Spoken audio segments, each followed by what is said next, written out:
Bueno, bienvenidos clase 11, macroeconomía 3.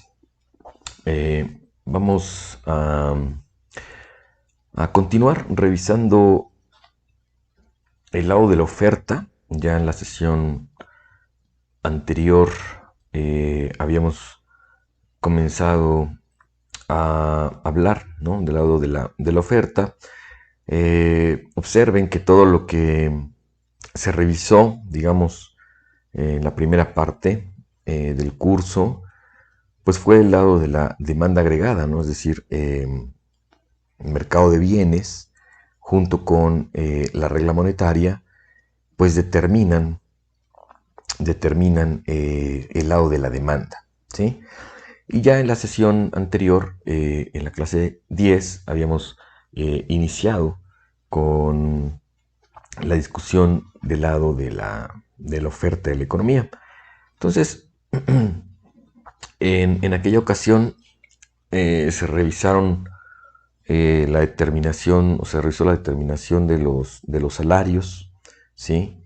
Y en esta ocasión vamos a hablar de la tasa de crecimiento de los precios, ¿sí?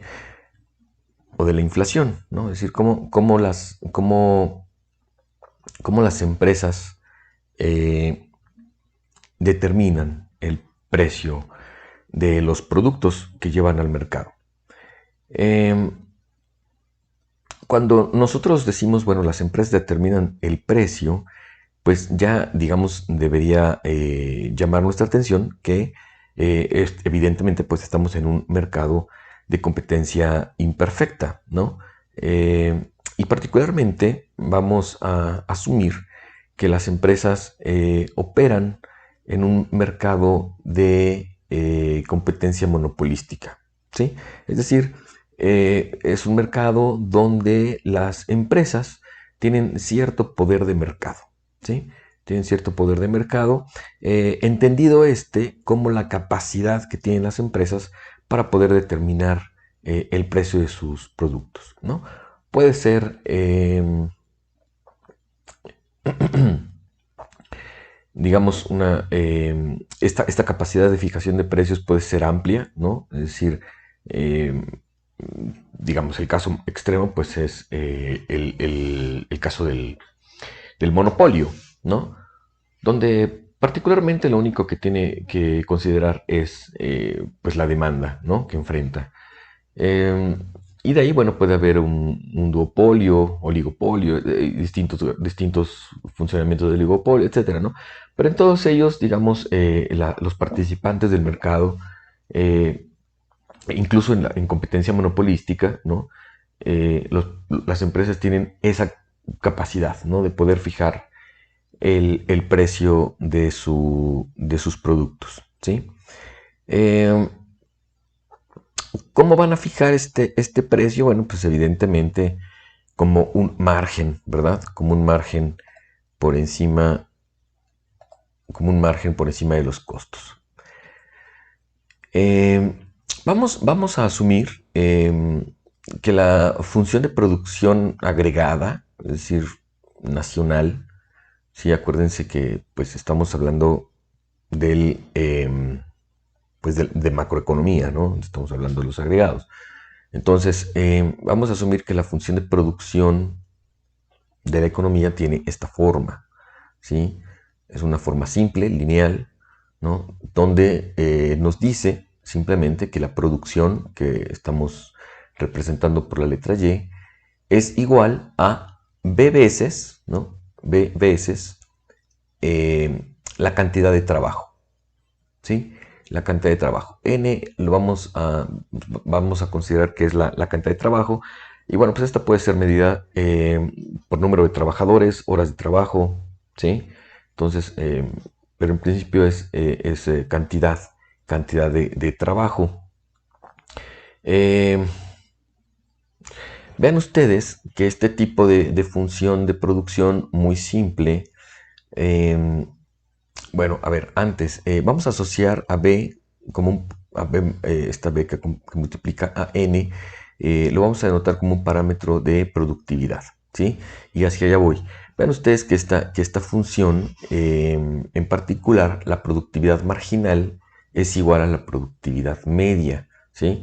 Recordemos, ¿no? Simplemente que la productividad media, pues es producto por trabajador, ¿no? La cantidad de producto que genera, que produce una unidad de trabajo, ¿no? Entonces vean ustedes que en ese sentido, si esta n que está aquí multiplicando, ¿no? La paso dividiendo, me va a quedar b, ¿no? Y justamente y entre n, pues es producto por cantidad de trabajo.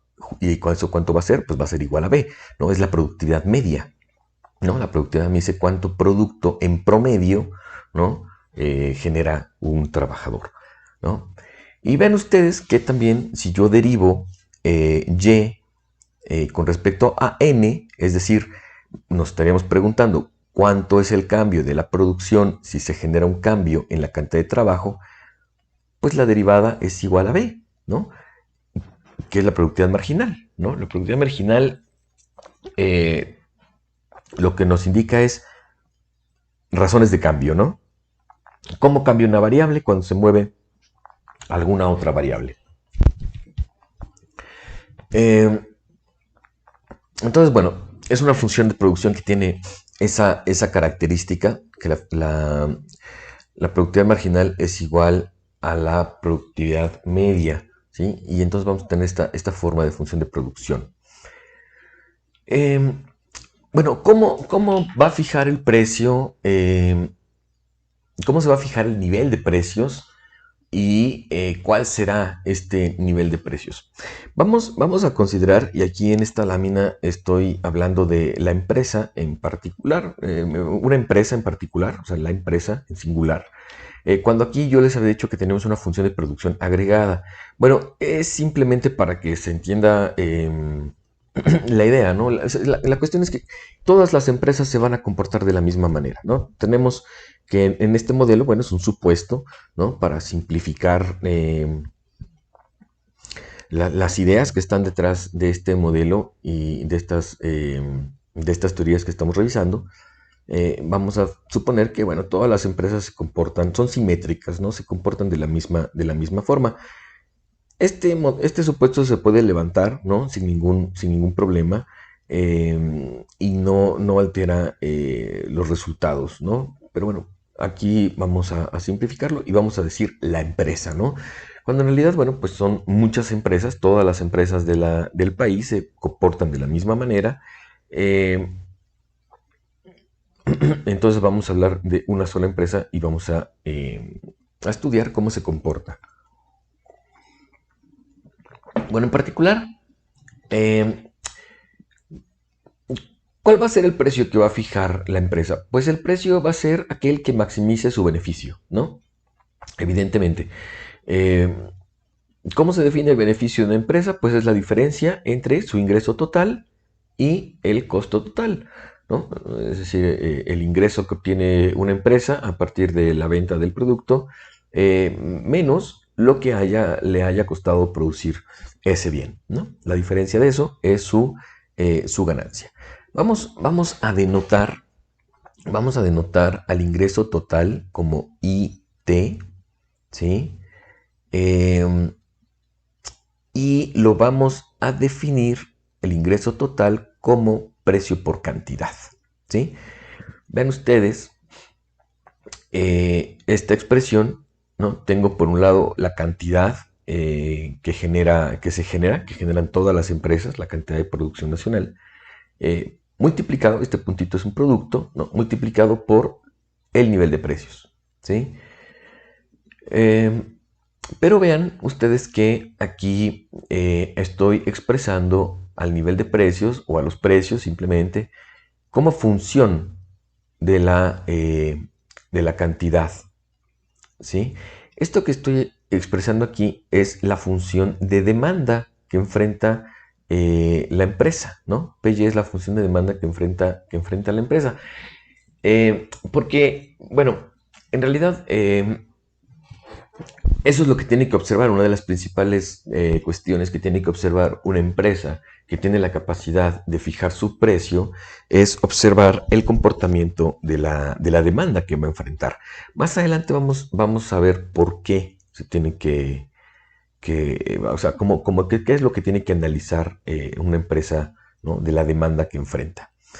Eh, entonces vamos a definir, repito, simplemente ingreso total como precio por cantidad.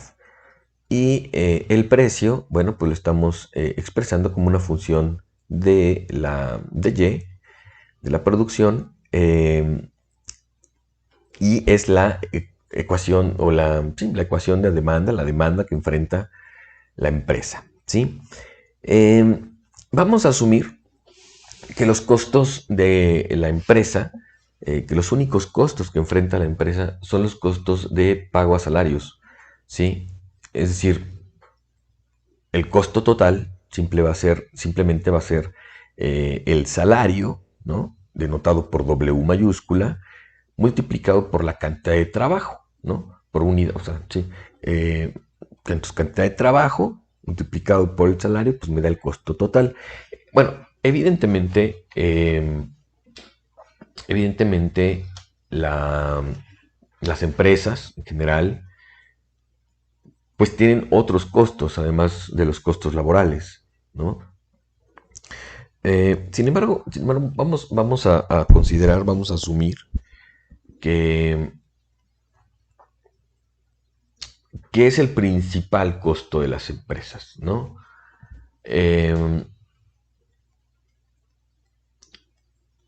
Podría pensarse también que una empresa puede enfrentar costos más altos, ¿no?, que los costos laborales. Sí, podría ser, pero miren, analizar la relación del salario con las empresas, pues es importante porque es justamente esa relación social, ¿no?, Eh, que se da entre los trabajadores y las empresas, pues se da a través del salario, ¿sí? Es decir, el salario no es un precio, no se está pagando solamente el precio de un factor, ¿no?, sino es una relación social entre empresas y trabajadores, y el salario termina por ser también una variable distributiva, ¿sí? Una variable de distribución del ingreso. Entonces, es por esto que consideramos como único costo de producción el costo laboral, ¿sí? Eh, ¿Se podrían considerar otros costos? Pues sí, ¿no? Pero ahí pues estaríamos simplemente determinando el precio de algún otro factor, ¿no? Como maquinaria, equipo, capital en general, tierra, ¿no? Que bueno, también ahí el factor tierra pues tiene sus características. Si lo consideramos o pensamos desde un punto de vista de economía ecológica, ¿no? Pero bueno, no vamos a entrar en este curso de macro a esos temas. Vamos a considerar simplemente entonces que el único factor de producción que enfrentan las empresas pues es el pago a salarios, costos laborales, ¿sí? Y lo vamos a denotar, ya decía yo, CT igual a salario por cantidad de trabajo. Bueno, entonces de esta forma podemos, digamos, definir a la función que determina las ganancias de la empresa, entrecomillado, ¿no? Las ganancias del conjunto de las empresas, no todas las empresas se van a comportar de la misma manera, y por eso podemos hablar en singular de la empresa. Vamos a denotar a esta función de ganancia con la letra pi mayúscula. No confundir ahí con pi minúscula, que estamos utilizándola para la inflación, ¿no? Entonces, bueno, aquí tenemos pi mayúscula, tenemos la función de demanda que determina el precio que puede fijar la empresa, precio por cantidad, es ingreso total, menos el costo total, ¿sí? Nosotros sabemos, ¿no?, que la función de producción es igual a Bn. Entonces, pues bueno, simplemente podemos obtener el valor de n, el número, la cantidad de trabajo, será igual a producción, cantidad de producción entre la productividad, ¿verdad? Bueno, esto vamos a sustituirlo. Vean ustedes aquí lo que hicimos simplemente fue, esto no cambió, P por Y, ingreso total, es igual a salario por número de trabajadores. Simplemente que el número de trabajadores o el número de trabajo, la cantidad de trabajo, lo estamos denotando de esta forma a partir de la función de producción. Bueno, aquí está lo que les decía. Esta parte es el ingreso total y este es el costo total. Bueno, la condición de maximización es costo total, perdón, costo marginal igual a ingreso marginal. A ver, ¿por qué esta condición de maximización es así? Bueno, pues simplemente, vean ustedes. Acuérdense que cuando se maximiza una función en general, ¿sí? Pues lo que se busca es, digamos, que ya sea un máximo o un mínimo, el punto es que estamos buscando, pues sí, el punto donde la pendiente de esa función es igual a cero, ¿no?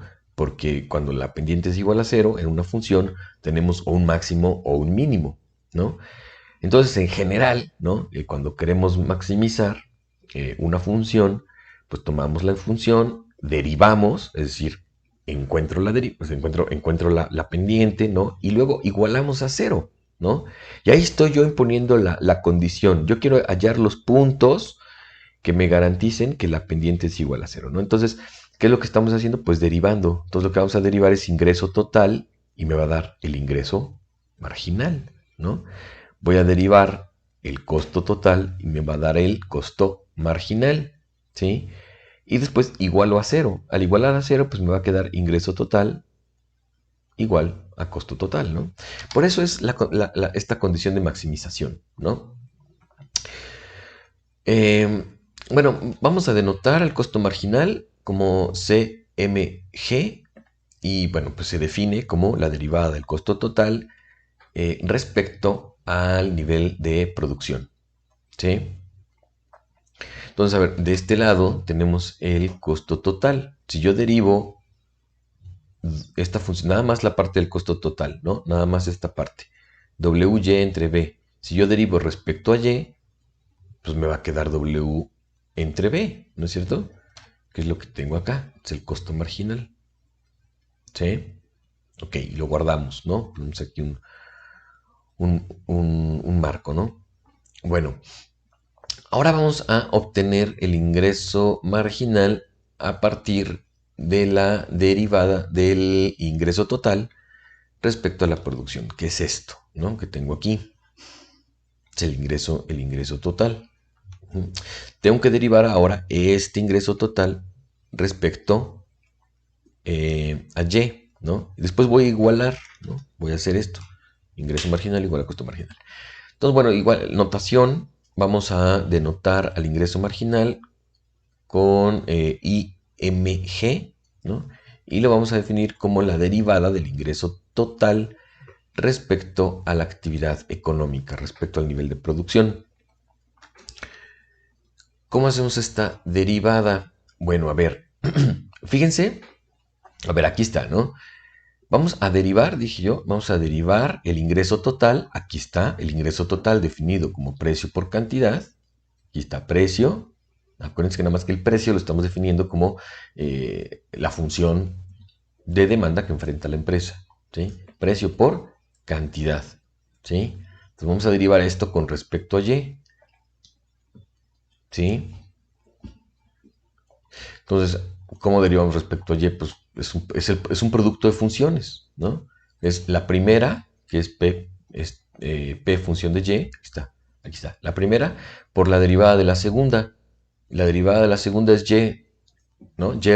Derivándola respecto a Y, pues me da 1, ¿no? Entonces, la primera por la derivada de la segunda, más la segunda, que es Y, aquí está, más la segunda, por la derivada de la primera, que es deriva esta función de P respecto a Y. Y aquí lo dejamos indicado, ¿sí?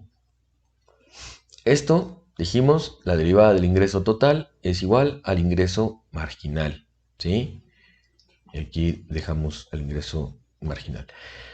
Eh, Ven ustedes, aquí, bueno, aquí hago esta advertencia. Aquí esta P que estoy aquí señalando es esta P que está aquí. Simplemente que ya no estoy indicando que el precio es función de Y, ¿no?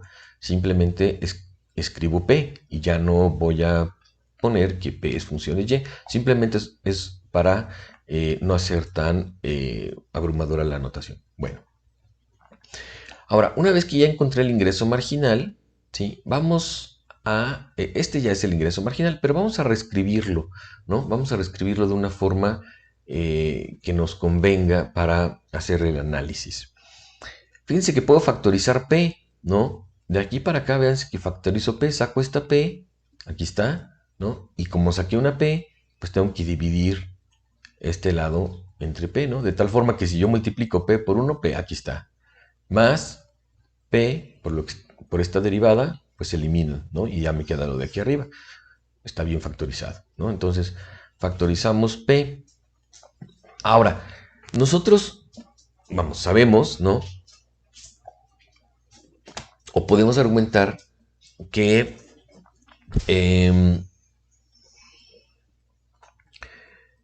la elasticidad precio de la demanda es menos epsilon, ¿sí? Generalmente lo que nos interesa cuando nosotros bueno, a ver, antes creo que me pasó. Bueno, cuando yo hago esta factorización, aquí me faltó comentar esto. Cuando nosotros hacemos esta factorización, me queda esta expresión de aquí. Y esta expresión es muy importante porque es una elasticidad. ¿No es cierto? Esto es una elasticidad. ¿Sí? Pero ven ustedes qué es la elasticidad. ¿Qué me está diciendo esta elasticidad? Es la variación de los precios cuando se modifica la actividad productiva. Bueno, generalmente lo que interesa y lo que se calcula y lo que se conoce y lo que, digamos, conocemos es, lo más interesante es conocer cómo cambia la producción cuando se mueven los precios, ¿no? Es decir, cómo cambia la demanda de un bien cuando se mueven los precios. Tiene más sentido, ¿no? O sea, es decir, aquí esto que está aquí, esta primera derivada a ver, estamos por partes. Esto que está aquí, lo que me está diciendo es en qué porcentaje cambian los precios cuando se modifica la actividad económica. ¿Sí? Pero fíjense ustedes que lo que va a determinar la empresa es su nivel de precios. ¿Sí? Entonces lo que le interesaría saber es, a ver, si la empresa hace la siguiente pregunta, si yo pongo un precio muy alto, ¿se caerá mucho la demanda o no se caerá mucho la demanda? ¿Sí? Evidentemente la empresa va a tratar de poner el precio más alto. Pero vean ustedes, esta expresión de menos epsilon lo que me está diciendo es cómo se va a modificar la, la actividad económica de la empresa, ¿no? O de las empresas, no, de la economía en general, si se modifica el nivel de precios. ¿Sí? ¿En qué porcentaje se modifica la actividad económica si se modifica en 1% el nivel de precios? Y digamos que eso pues puede hacer más sentido, ¿no? Es decir, la relación de causalidad puede ser más de precios a demanda, ¿sí? Ok, entonces, a esta expresión, que digamos podemos considerar como dada o conocida, le vamos a llamar menos epsilon. Y vean que es exactamente lo contrario que tengo aquí, ¿no? Estas dos son inversas. ¿Sí? Vean que aquí tengo la derivada de P con respecto a y aquí tengo la derivada de Y con respecto a P, ¿no? Entonces, vamos a sustituir, si yo sé que esta elasticidad, la elasticidad precio de la demanda, si yo sé que la elasticidad precio de la demanda es menos epsilon, Entonces, esta elasticidad pues es 1 entre epsilon, ¿no? Entonces podemos reescribir el ingreso marginal, este ingreso marginal, de esta manera, ¿sí?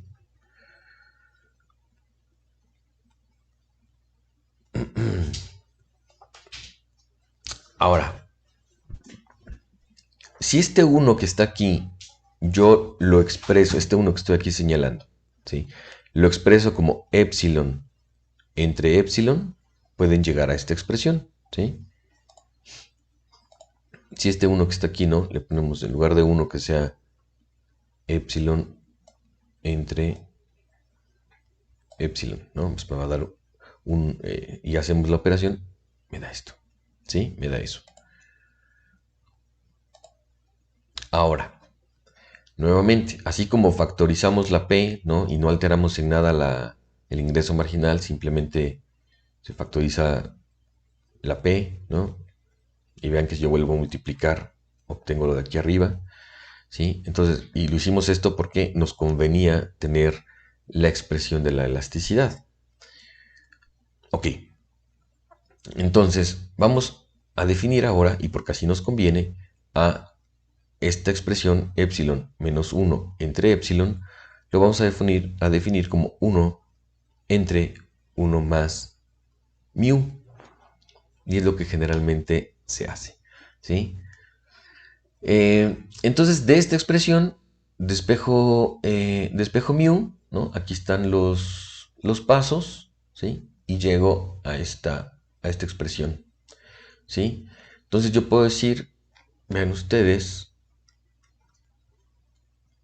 aquí está, ¿no? Este ingreso marginal, que es algo por el precio, ahora ese algo se ha transformado en 1 sobre 1 más mu, ¿sí?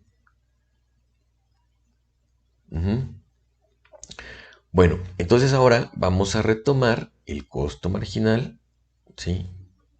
Y el ingreso marginal, ¿sí? Ok. Entonces, bueno, yo aquí hice bueno, no demostración, la deducción paso a paso de cómo conviene, digamos, presentar el ingreso marginal.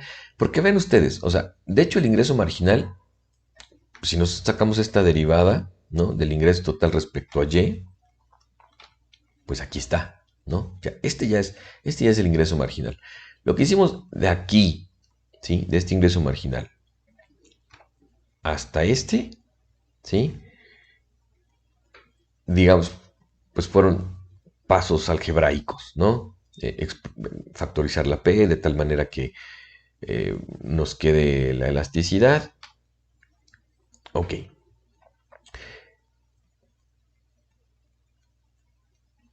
Mm,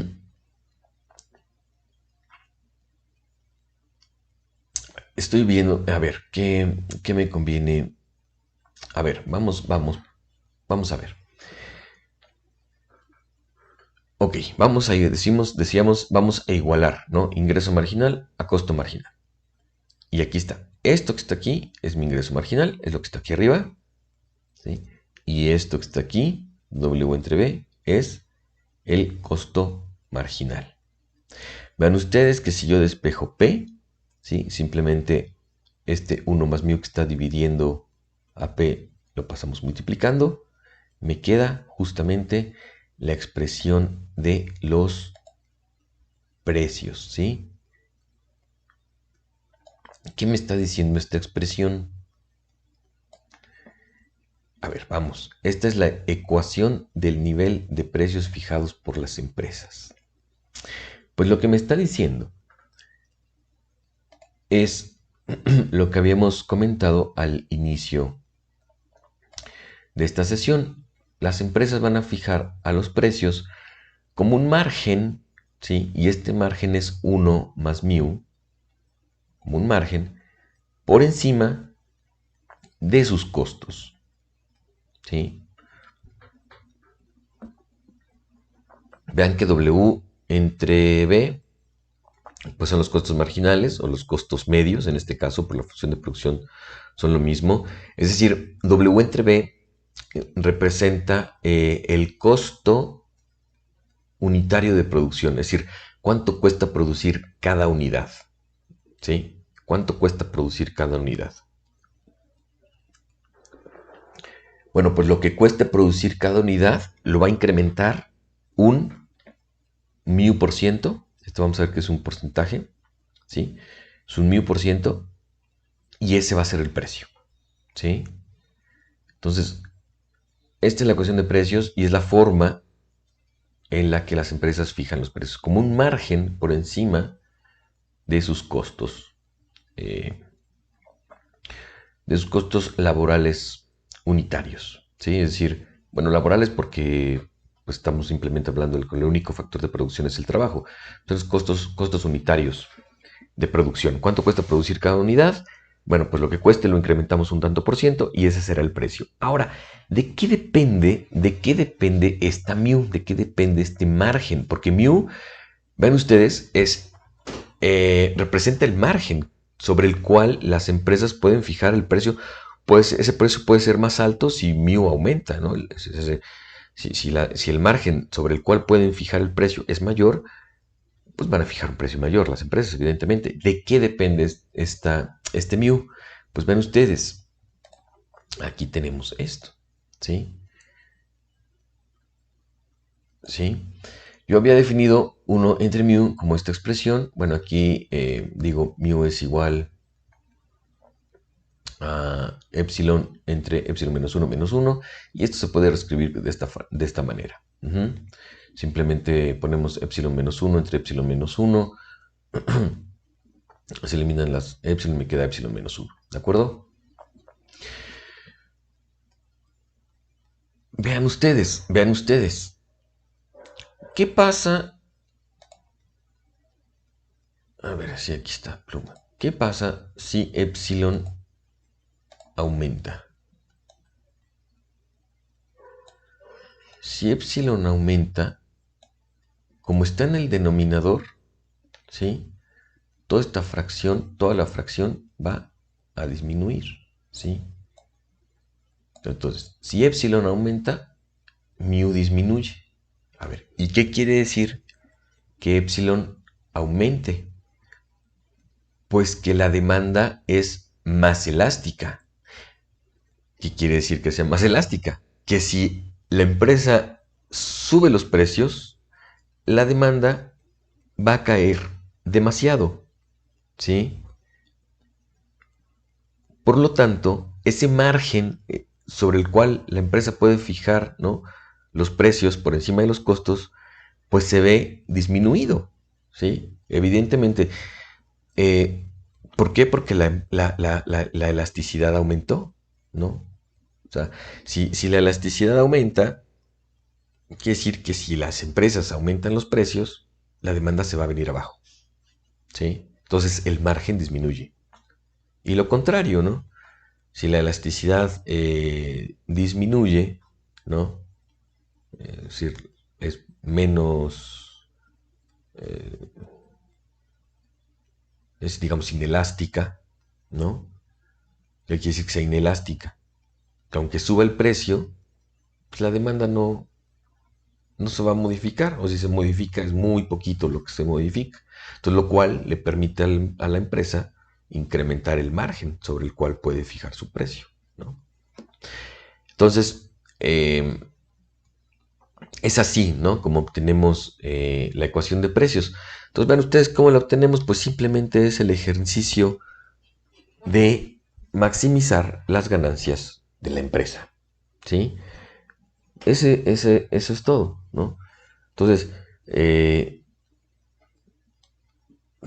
puede tener la ecuación de las ganancias, ¿no? Como la tenemos aquí. Y, y bueno, pues hacer el ejercicio de maximización y obtener la ecuación de precios.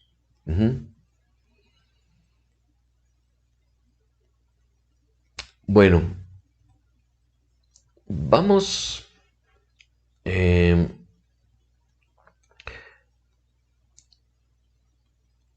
vamos a considerar, así como también cuando se definió la determinación de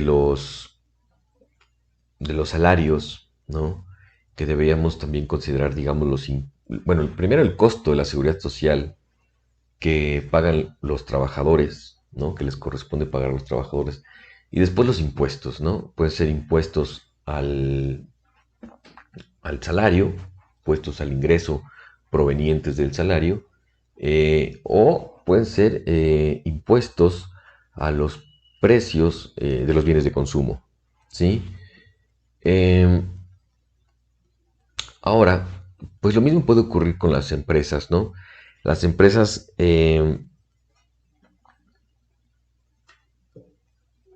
tienen que pagar una parte, un costo de la seguridad social, ¿no? De sus trabajadores.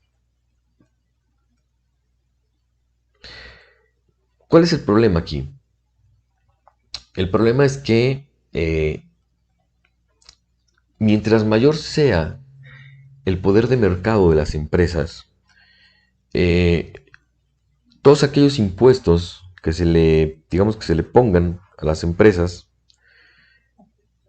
entre ellos, por ejemplo, pues el costo, ¿no? Que se debe pagar por la seguridad social de los trabajadores, pues siempre, si las empresas tienen un alto poder de mercado, pues estas siempre van a poder trasladar a los precios esos incrementos en los costos, ¿sí? Eh, entonces vean ustedes lo importante eh, en esta situación. Siempre que las empresas tengan la capacidad de trasladar a los precios los costos provenientes de impuestos, pues lo van a hacer, ¿sí? ¿Cómo pueden no hacerlo? Bueno, pues con que el margen sobre el cual fijan sus precios disminuya, ¿no? Una forma de disminuir ese margen, pues es que la demanda sea más elástica. Y una demanda es más elástica cuando tiene un mayor número de bienes sustitutos, ¿no? Es decir, cuando hay más competencia, cuando el consumidor puede, bueno, pues si no compro el bien A, pues compro el bien B, ¿no? O sea, puedo intercambiar de bienes siempre y cuando, bueno, el A y el B sean bienes sustitutos. Entonces, eh, esta es la cuestión, ¿no? Entre mayor sea el poder de mercado que tiene una empresa, pues los costos provenientes de un incremento en las tasas impositivas a las empresas siempre van a poder ser trasladados a los precios. ¿De acuerdo? Bueno, entonces vamos a reconsiderar nuestra ecuación de precios que ya obtuvimos aquí, simplemente que ahora, ¿sí? Al salario que tiene que pagar la empresa, al salario que tiene que pagar la empresa al trabajador, lo vamos a incrementar, ¿no? Vamos a incrementar en una proporción eh, este salario, ¿no? Y esta proporción, pues es justamente la parte de los costos de la seguridad social que la empresa tiene que pagar de sus trabajadores, de los trabajadores que contrata, ¿sí? Lo vamos a anotar como CSS sub F, ¿sí? Ok, entonces, ¿qué elementos determina entonces el nivel de precios? Bueno, pues evidentemente el margen de ganancia de las empresas, ¿sí? El margen de ganancia, el margen que tengan, el margen, digamos, si la capacidad que tienen las empresas para poder fijar precios muy superiores a sus costos, pues quiere decir que este mu pues es alto, ¿no? Y entonces eso puede generar eh, mayor incremento de los precios, ¿no? La capacidad de las empresas para poder fijar ese margen. Eh, otro otro otro aspecto que se deben considerar, pues son los costos, ¿no? Un incremento en los salarios, dice aquí, pero bueno, pues evidentemente eh, no solamente en los salarios, sino en cualquier variable que incremente los costos, ¿no? Pero bueno, aquí como estamos considerando que el único costo de la empresa son los salarios, pues evidentemente un incremento en los salarios eh, siempre va a poder ser trasladado a los precios, siempre que las empresas tengan esa capacidad, ¿no? Entre mayor concentración en los mercados, entre mayor poder monopólico tengan las empresas, pues evidentemente van a poder trasladar con mayor facilidad los costos a los precios, ¿sí? Una disminución en la productividad, pues también, ¿no? Fíjense, aquí, si ponemos aquí que ponemos aquí una disminución en la productividad, ¿no? Si B disminuye, vean ustedes cómo está en el denominador, pues los precios aumentarían, ¿sí? Porque toda esta fracción aumentaría y para aumentar la igualdad, pues bueno, aumentarían los precios. Claro, ¿no? ¿Por qué aumentarían los precios? Si la productividad es menor, quiere decir que cada trabajador está produciendo menos, ¿no? Cada trabajador está produciendo menos. Y eso evidentemente genera un incremento en los costos, ¿no? Y, pues como ya hemos argumentado, siempre que las empresas tengan poder de mercado, van a poder trasladar a los precios, ¿sí? Bueno, los impuestos, otra vez los impuestos, ¿no? Que tienen que pagar las empresas, eh, lo mismo, ¿no? Representan un costo eh, que podrá ser trasladado a los precios en mayor o menor medida dependiendo de mu, ¿sí? Bueno, vamos ahora a hablar de la variación de los precios, es decir, de la inflación, ¿sí? Para esto vamos a considerar que todas las variables que componen el nivel de precios son función del tiempo, ¿sí? Es decir, pues conforme el tiempo va transcurriendo, pues estas variables se van modificando, ¿sí?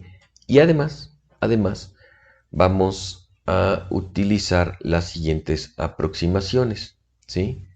El logaritmo, vamos a considerar que el logaritmo de 1 más mu es igual simplemente a mu, ¿sí? Y por aquí también vamos a considerar que el logaritmo de 1 más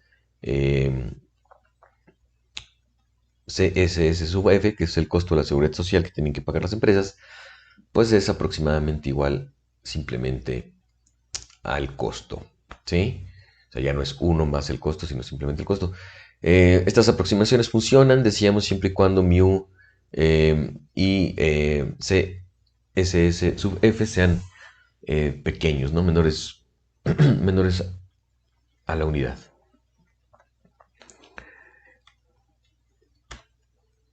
Bueno, entonces vamos a aplicar la función logarítmica, ¿sí? Vamos a poner logaritmo de p, vamos a poner aquí logaritmo de esta expresión que tenemos aquí, y vamos a ver a qué llegamos. Vean ustedes, tomamos logaritmo de p y logaritmo de todo esto. Bueno, aquí tenemos que aplicar propiedades de los logaritmos, ¿no?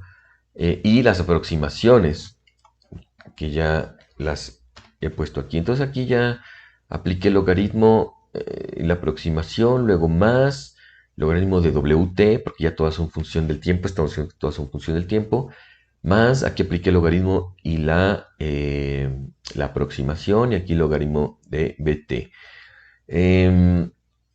Y ahora derivamos respecto al tiempo.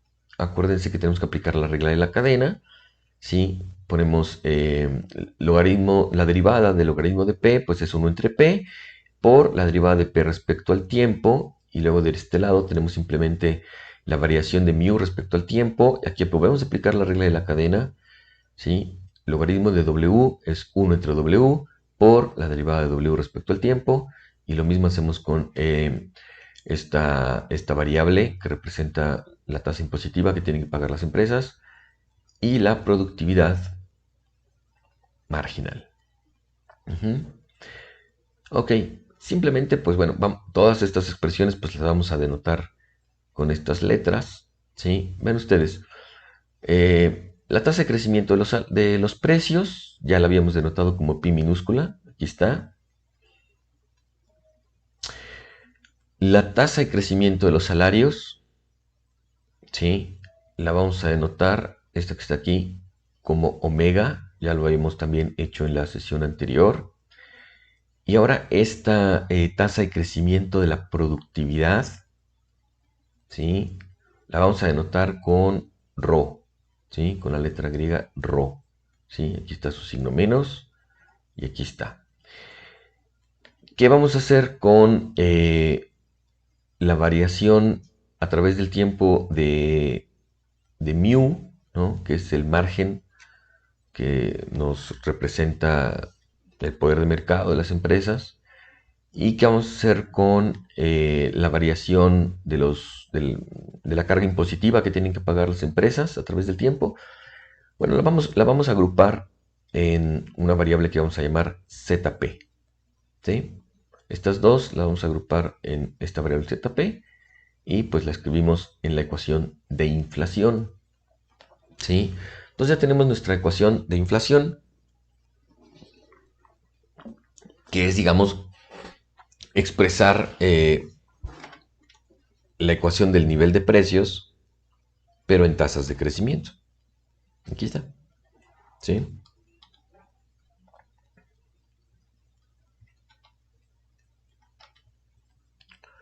Bueno,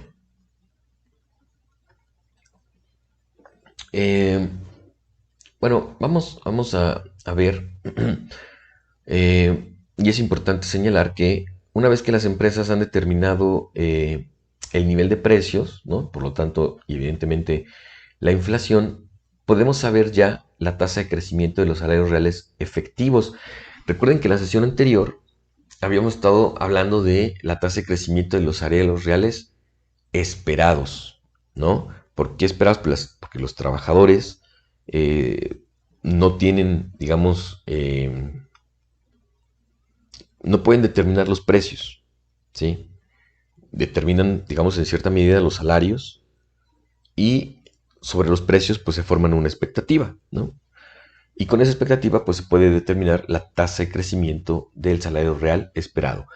Pero bueno, una vez que los trabajadores, digamos, ya se ha determinado la tasa de crecimiento del salario nominal, ¿sí? Y ya las empresas han determinado la tasa de crecimiento de los precios, pues ya podemos conocer, evidentemente, la tasa de crecimiento del salario real efectivo, ¿sí? Y entonces, bueno, pues escribimos simplemente esta ecuación de precios o ecuación de inflación que tenemos aquí, que ya habíamos obtenido, pues la podemos reescribir de esta forma, ¿no? Omega, que es la tasa de crecimiento de los salarios, menos la inflación, y ahora sí ya efectiva, entonces ya tengo la tasa de crecimiento de los salarios reales efectivos, va a ser igual a ρ, ¿no? Que es la tasa de crecimiento de la productividad, menos ZP, que, bueno, pues son todos estos elementos, el margen, el poder de mercado de las empresas y la carga impositiva.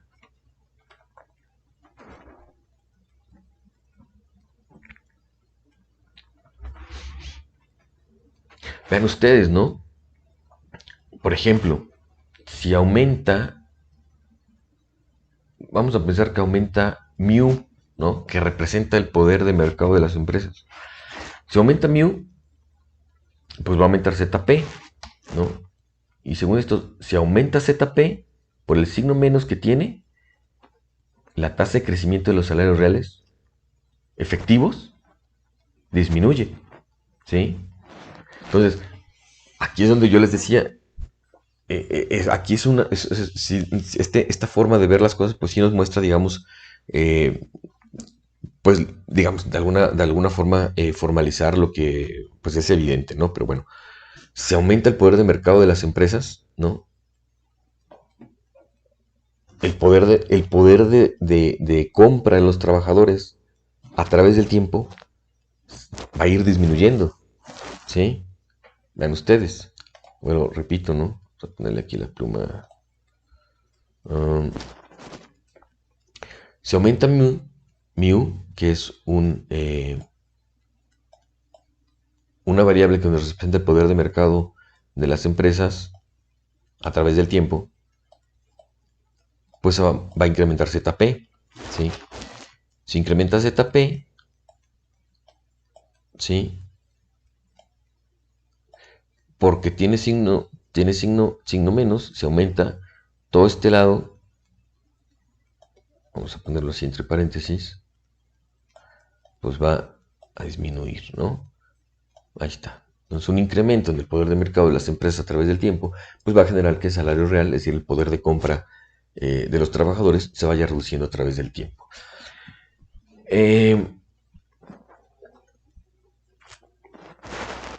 Otra cosa que es importante resaltar en esta ecuación de inflación, vean que el nivel de inflación, que es resultado, digamos, de la ecuación de precios, ¿no? El nivel de precios y por lo tanto la inflación, ven ustedes que no depende del desempleo, ¿sí? No depende de la tasa de desempleo. Es decir, las empresas fijan su nivel de precios sin importar el nivel de desempleo, ¿sí? Cuestión distinta a lo que hacen los trabajadores. Los trabajadores sí determinan su variable, que es el salario, o pueden negociar su variable, que es el salario, eh, considerando la tasa de desempleo. ¿De acuerdo? Bueno, vamos a graficar, vamos a ver la gráfica. Ya podemos entonces juntar nuestras dos gráficas, nuestra ecuación de salario, la tasa de crecimiento del salario real esperado, que se obtuvo en la sesión anterior, ¿sí? Y la tasa de crecimiento del salario real efectivo, que se obtuvo en esta sesión, ¿no? Que hemos obtenido ahora. A ver, aquí. Esta primera ecuación que estoy señalando, pues es la línea con pendiente negativa, ¿sí?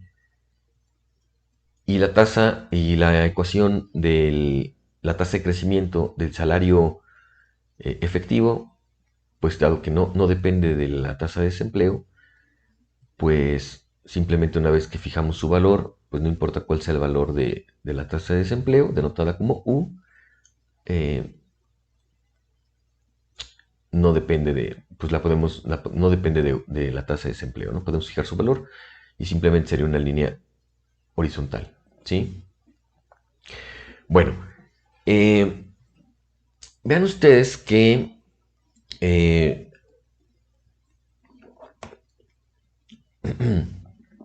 este punto, esta intersección, pues evidentemente se logra cuando estas dos expresiones pues son iguales, ¿sí?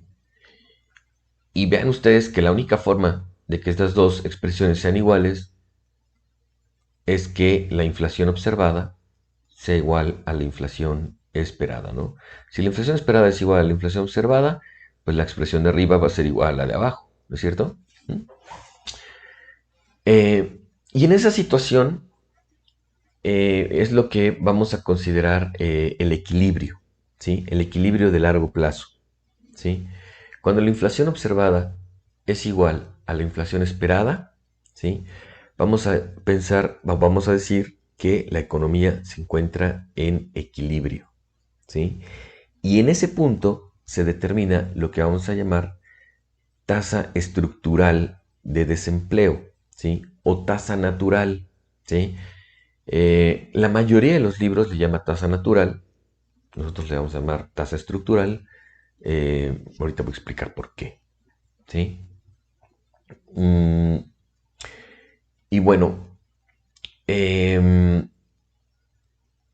mientras la inflación observada sea distinta a la inflación esperada, vamos a estar, digamos, fuera del equilibrio, ¿no? Y oscilando alrededor del equilibrio, ¿sí?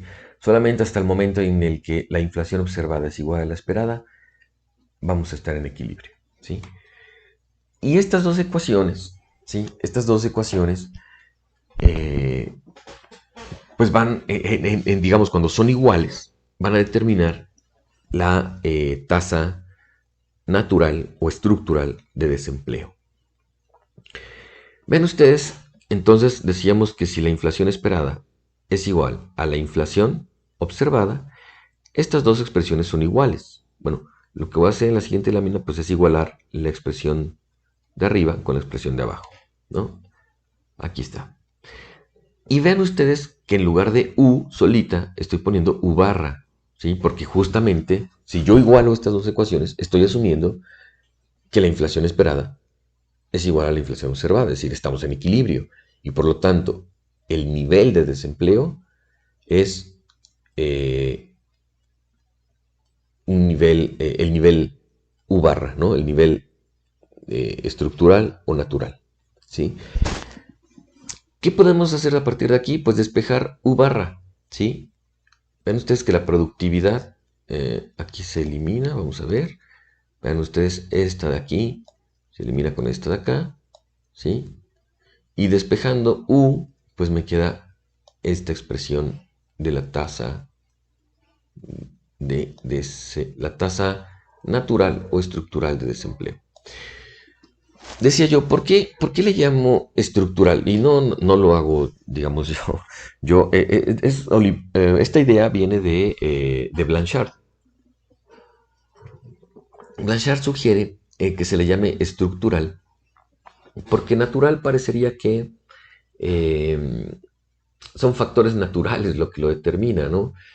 Y no es así, ¿no? Y además de que no cambia a través del tiempo, ¿no? Algo que está dado, algo que es natural, algo que es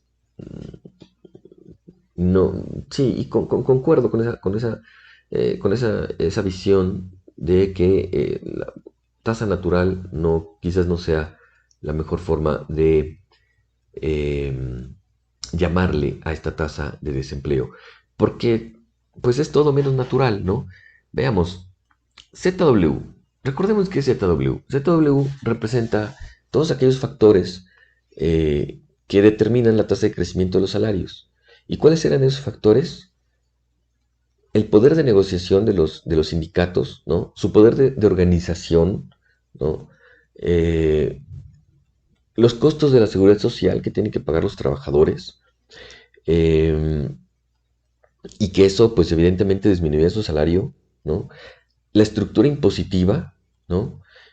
Entonces, bueno, todos esos factores pues no tienen nada de natural, ¿no? Más bien son cuestiones estructurales, ¿no? Si en algún determinado momento una economía, una nación, un país quiere cambiar la estructura impositiva, ¿no? Pensando eh, que los trabajadores deben pagar más o menos por el costo de la seguridad social, o que las empresas deben pagar más o menos por el costo de la seguridad social, o que deben pagar más impuestos, o que deben pagar menos impuestos.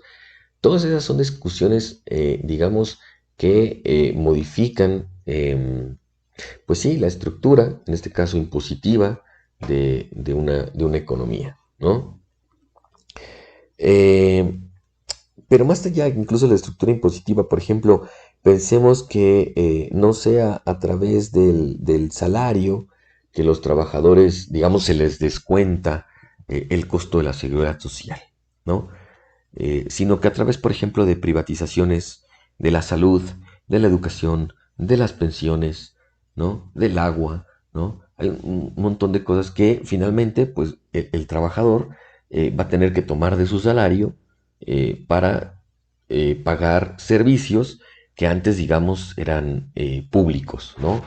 Y que a lo mejor por los cuales, pues, si no eran gratis, pues a lo mejor pagaba un precio menor, ¿no? Pero bueno, y eso es una cuestión estructural, ¿no? Si en un país no hay salud pública, educación pública, y todo tiene que pagarlo el trabajador, pues simplemente pues, su ingreso se va a ver disminuido, ¿no? Entonces, son estas cuestiones estructurales, ¿no? Que, que, que determinan la tasa de desempleo estructural, ¿no? Por otro lado, también tenemos ZP, ¿no? Que son pues todos aquellos factores que determinan el nivel de precios que pueden fijar las empresas.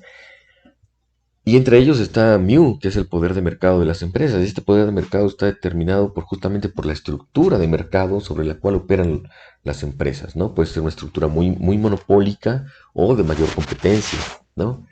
Y F, bueno, F lo habíamos definido simplemente como un parámetro de respuesta, ¿no? Entre la tasa de crecimiento de los salarios y el desempleo, ¿no? Habíamos dicho, bueno, si el desempleo es muy grande, ¿no?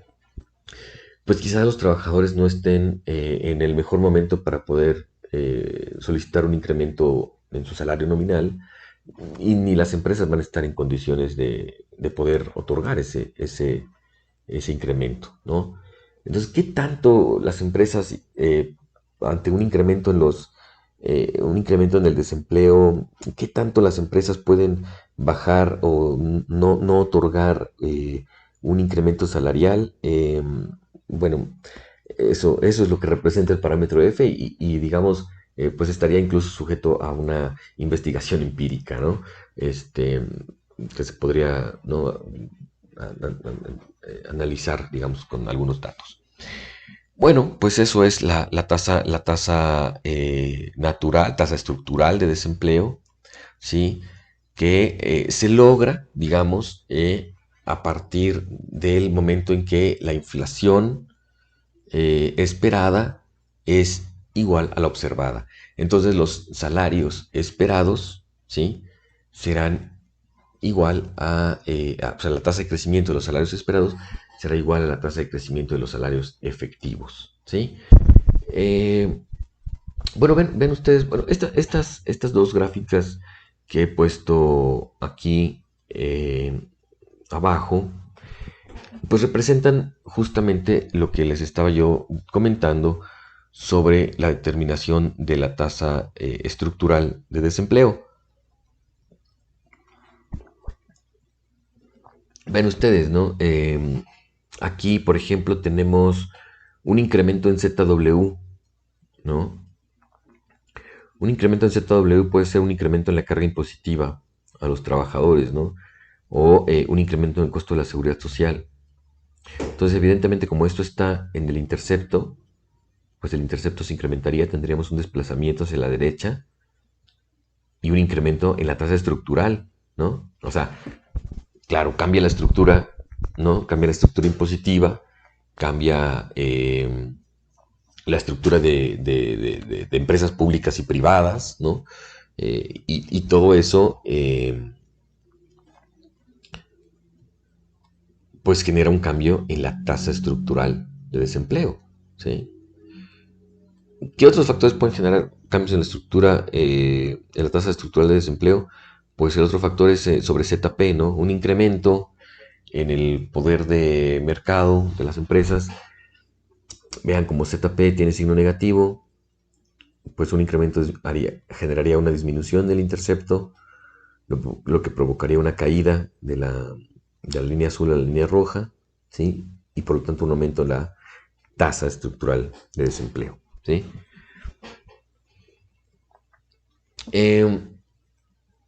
A esta tasa estructural, y con esto quizás ya con esto cerramos, a esta tasa estructural o tasa natural de desempleo, eh, también se le conoce como Nairu, ¿sí? N-U, que decía yo, Nairu, ¿verdad? Eso significa, en inglés, ahora vamos a ponerlo, es N-A-I-R-U, ¿no? N-A-I-R-U significa, es una tasa de desempleo que no acelera la inflación, ¿sí? Es a Non-Accelerating Inflation Rate of Unemployment, una tasa de desempleo que no acelera la inflación. Entonces también está asociada, ¿no? Con esta idea de que a esa tasa natural, estructural o NAIRU, si se quiere, la inflación pues ya no se va a estar incrementando, ¿sí? Ya la inflación esperada es igual a la observada y la economía se encontrará en equilibrio, ¿sí? En la siguiente sesión igual podemos discutir esta parte de, de por qué no es una tasa de desempleo que no acelera la inflación. Cuando entremos, porque ya en la siguiente sesión vamos a entrar a la curva de Phillips, ¿sí? Entonces ahí vamos a hablar con un poquito más detalle de este concepto de NAIRU, es N-A-I-R-U, Non-Accelerated Inflation Rate of Unemployment. Bueno, entonces ya tenemos, digamos, a ver, déjenme, sí, ya tenemos, digamos, el análisis de los dos actores del mercado de trabajo, ¿no? Por un lado, los trabajadores, ¿sí? Organizados en sindicatos o en un sindicato que tiene capacidad de negociación para poder determinar la tasa de crecimiento de su salario nominal. Y por otro lado, las empresas que tienen poder de mercado, que pueden determinar en cierta medida sus precios, ¿sí? Van a determinar periodo a periodo su nivel de precios y con ello la inflación. Y estos dos actores, por un lado, determinan el salario, por otro lado los precios y con ello sus tasas de crecimiento, determinan entonces la tasa de crecimiento del salario real, ¿sí? Cuando coincide la tasa de crecimiento del salario real esperado con la tasa de crecimiento del salario real efectivo, es decir, cuando las inflaciones observada y esperada son iguales, entonces la economía se encontrará en equilibrio y el nivel de desempleo será el estructural, ¿sí? Notado con la letra U barra. Bueno, pues hasta aquí dejaría yo esta sesión.